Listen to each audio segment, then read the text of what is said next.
राजद ने केंद्रीय बजट और किसानों और आम लोगों के विरुद्ध बताया गया है बजट करार दिया है।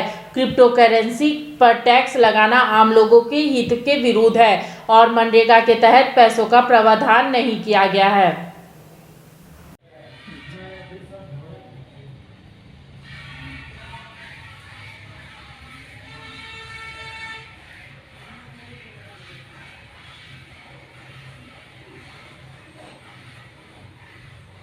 बजट बिल्कुल ही निराशाजनक बजट है। इस बजट में कोई वैसा प्रावधान नहीं किया गया है।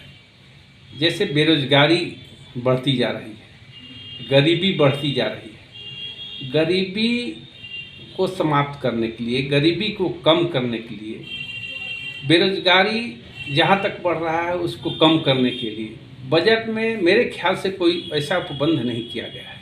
पहले ये कहते थे कि हम पर ईयर 2 करोड़ लोगों का रोजगार देंगे, लेकिन बजट में कभी देखते हैं कि 30 लाख आज देखे एक जगह था, फिर था कि 30 लाख और मिलेगा, तो अब 60 लाख पर आ रहे हैं। 30 लाख ही में इनका रोजगार देने का मतलब है। जहाँ तक किसानों का बात है, ये किसान भी पुनः ठगे गए। किसानों को बहुत उम्मीद थी कि ईमानदारी का और उन्हें मेहनत का फल उन्हें मिलेगा। इस बजट से काफ़ी उम्मीद थी।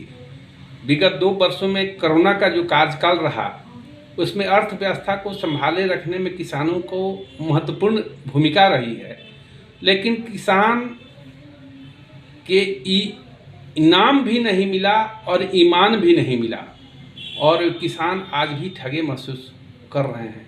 जहाँ तक किसान के संबंध में रियायतें देने का बात है, कहते हैं कि गंगा के किनारे जो होगा 5 किलोमीटर या 500 फीट के दायरे में जो आवेगा उन्हें ऑर्गेनिक विधि से खेती कराने का प्रावधान किया गया है। लेकिन आम किसान जो गरीब किसान है, गरीब तो सब किसान, टोटल किसान ही गरीब किसान होते हैं, कोई बड़ा किसान नहीं होता है। चूँकि 12 एकड़ से जिसका ज़्यादा ज़मीन है सीलिंग एक्ट में चला जाता है, बहुत बड़ा किसान नहीं है। तो सभी किसान गरीब हैं और किसानों को जो होना चाहिए था मिनिमम। उस्ताद, आफत में पड़ी है जान। उस्ताद, उसके हाथ में तलवार है।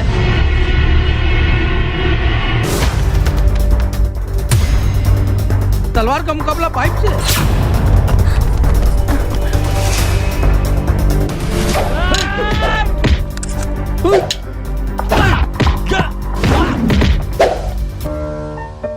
अरे वाह, आप तो हीरो हो। हीरो मैं नहीं, ग्लाइको पाइप है। अरे बॉस का कॉल। हेलो, आज का हेडलाइन क्या है? आज का हेडलाइन तो ग्लाइको पाइप है सर। ग्लाइको पाइप, हम चुकाते हैं एक एक बूंद की कीमत। जब टूटती है आस, जब थकती है सांस, जब रूठते हैं अपने, मुंह मोड़ता है जमाना, जब अंगड़ाई लेता है संकल्प, फिर बनती है कहानी, बनते हैं अनमिट निशान।